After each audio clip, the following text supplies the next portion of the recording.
रायजो राजाफोरनि जेंना जेंसिखौ लानानै गरेश्वराव कंग्रेसनि सावरायमेल। ओनसोलनि रायजो राजानि जेंना जेंसिनि सायाव सावरायमेल लादों कंग्रेस दोलोआ। गरेश्वरनि माखासे आफाद गौथुमफोरनि बोसोन लानानै गरेश्वरनि माखासे जेंनाखौ बोस्रांनायनि रादायखौ आजावना लादों कंग्रेस दोलोआ। फैगौ बिधानसभा बिसायख'थियाव रायजोनि जेंना जेंसिनि सायाव बिथा खालामनानै थांखि लानाय जागोन बिसायख'थि इस्ताहाराव। दिनैनि बे हाबाफारियावनो बाहागो लायो बारगौ एमपि माधव राजबंशी, कंग्रेसनि बारगौ दैदेनगिरि प्रिथिबि मजिर जों लोगोसे माखासे दैदेनगिरिफ्रा। মূল কথাটো হৈছে নিৰ্বাচনী ইস্তাহাৰখন আগতে ৰাজীৱ ভৱনত বনাইছে। এইবাৰ গৌৰৱ গগৈ, মাননীয় গৌৰৱ গগৈ অসম প্ৰদেশ কংগ্ৰেছৰ সভাপতি আৰু মেনিফেষ্টো কমিটিৰ চেয়াৰমেন প্ৰদ্যুৎ বৰদলৈ দুয়োগৰাকীয়ে সাংসদ তেওঁলোকে সিদ্ধান্ত কৰিছে যে নহয় ৰাজ্যৰ পদূলিত ৰাজ্যৰ কংগ্ৰেছ কাৰ্যসূচীত আমি সকলোৱে জিলাই জিলাই যাওঁ আৰু প্ৰত্যেক জিলাৰ পৰা ৰাইজৰ পৰামৰ্শ লওঁ যে নিৰ্বাচনী ইস্তাহাৰত কি কথা সোমালে, কি অভাৱ অভিযোগ সোমালে ৰাইজ কংগ্ৰেছৰ লগত থাকিব আৰু কংগ্ৰেছ ৰাইজৰ লগত যাব। এই উদ্দেশ্যেৰে আমাক ডিষ্ট্ৰিক্টৰ হেডকোৱাৰ্টাৰবিলাকলৈ পঠিয়াইছে আৰু এই ডিষ্ট্ৰিক্টৰ মানুহৰ পৰামৰ্শ ল'ব দিছে নিৰ্বাচনী ইস্তাহাৰত ভৱিষ্যত কংগ্ৰেছ ক্ষমতাত আহিবৰ কাৰণে কি কি কাৰ্যসূচী লোৱা উচিত। আমি সেই উদ্দেশ্যে তেখেতে অলৰেডি ক'লে বহু জিলালৈ গৈছোঁ। আজি তামোলপুৰ জিলাৰ কাৰ্যসূচীটো ইয়াত পাতিছে। তামোলপুৰ জিলাৰ দুটা বিধানসভা সমষ্টিৰ সংগঠনবিলাকৰ প্ৰতিনিধিবিলাকৰ জ্যেষ্ঠ নাগৰিকসকলৰ পৰামৰ্শ ল'বলৈ আমি আহিছোঁ। তেওঁলোকৰ এতিয়া পৰামৰ্শ ল'ম। সেইখিনি কথা আমি গৈ আমাৰ মেইন কমিটিত যাই পেলাই আমি উপস্থাপন কৰিম যে এইবিলাক কথা ৰাইজৰ ফালৰ পৰা আপত্তি আহিছে, ল'ব লাগে। কেইবাটাও দল সংগঠনক আজি আমন্ত্ৰণ জনাইছে। ইয়াতে মূলতঃ কি বিষয়তে আলোচনা হ'ব? আপোনাক সুধিম, আপোনাৰ কি কি প্ৰব্লেম আছে কওক।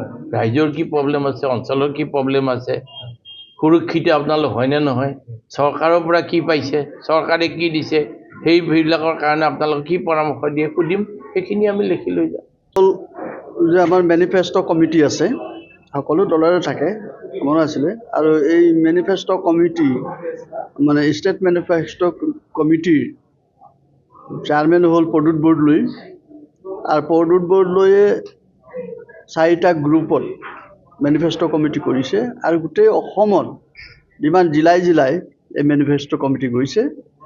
আগতে আছিলে যে মেনিফেষ্টো বা ইস্তাহাৰ মানে প্ৰস্তুত কৰা হয় অফিচতে, পাৰ্টি অফিচতেই মানে বহি মানে কৰা হয়, প্ৰস্তুত কৰা হয়। এইবাৰ গৌৰৱ গগৈ অসম প্ৰদেশ কংগ্ৰেছ কমিটিৰ সভাপতি, তেখেতৰ নিৰ্দেশত আমি নতুনকৈ এইটো কৰিবলৈ বিচাৰিছে যে মেনিফেষ্টো ইস্তাহাৰ ৰাইজৰ পৰা হওক।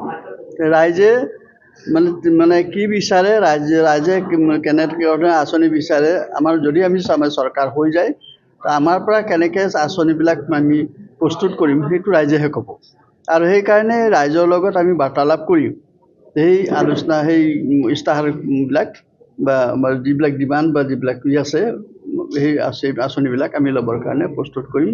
আমি ইয়াত ল'ম, লোৱাৰ পিছতে ষ্টেটত আকৌ আলোচনা হ'ব আৰু ষ্টেটে ইলেকশ্যনৰ আগে আগে মানে তেওঁলোকে প্ৰস্তুত কৰিব আৰু প্ৰকাশ কৰিব। এইখিনিয়ে মূল কথা। 26ৰ যি নিৰ্বাচন আহি আছে, বিধানসভা নিৰ্বাচন, আপোনালোকৰ যি দলৰ ৰণকৌশল কেনেধৰণে আপোনালোকে? নাই, সেইটো অৱশ্যে আমাৰতো অকল মানে ইস্তাহাৰ প্ৰস্তুত কৰাৰহে আমাক দায়িত্ব দিছে। বাকীখিনিতো আমাৰ অসম প্ৰদেশ কংগ্ৰেছ কমিটি আছে আৰু জ্যেষ্ঠ নেতাসকল আছে, গৌৰৱ গগৈ সভাপতি আছে, গতিকে তেওঁলোকে সেইটো কৰিব।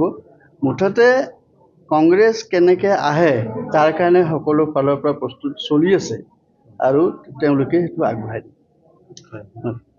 কংগ্ৰেছৰ আপোনাৰ প্ৰাৰ্থী এগৰাকী প্ৰাৰ্থীৰ 50,000কৈ লয় টিকটৰ নামত লোৱা?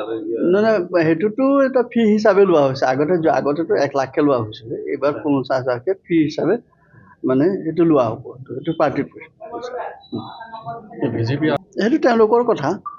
কিন্তু নিয়মমতে আগতীয়াকৈ দেৱাল লিখন বোধহয় হ'ব নালাগে। তেওঁলোকে কেনেকৈ কৰিছে, তেওঁলোকৰ চৰকাৰ আছে, তেওঁলোকৰ নীতি নিয়ম আছে, তেওঁলোকে কৰিছে। কিন্তু তাৰ কাৰণে যদি এতিয়া আমি যদি দেৱালীখন আগৰ পৰা আৰম্ভ কৰিম তো আমাৰ হয়তো ফাইন ভৰিব লাগিব, সেই লিখনৰ কাৰণ মচাব লাগিব, মচিব লাগিব, এইবিলাক। গতিকে তেওঁলোকে কেনেকৈ কৰিছে তেওঁলোকৰ কথা, আমাৰ লগত কথা নাই। ভোটাৰ তালিকাত অচিনাকি মানুহৰ নাম যে ওলাইছে নাই, সেইবিলাক আকৌ ঠিক ঠাক কৰিবলৈ কৈছে।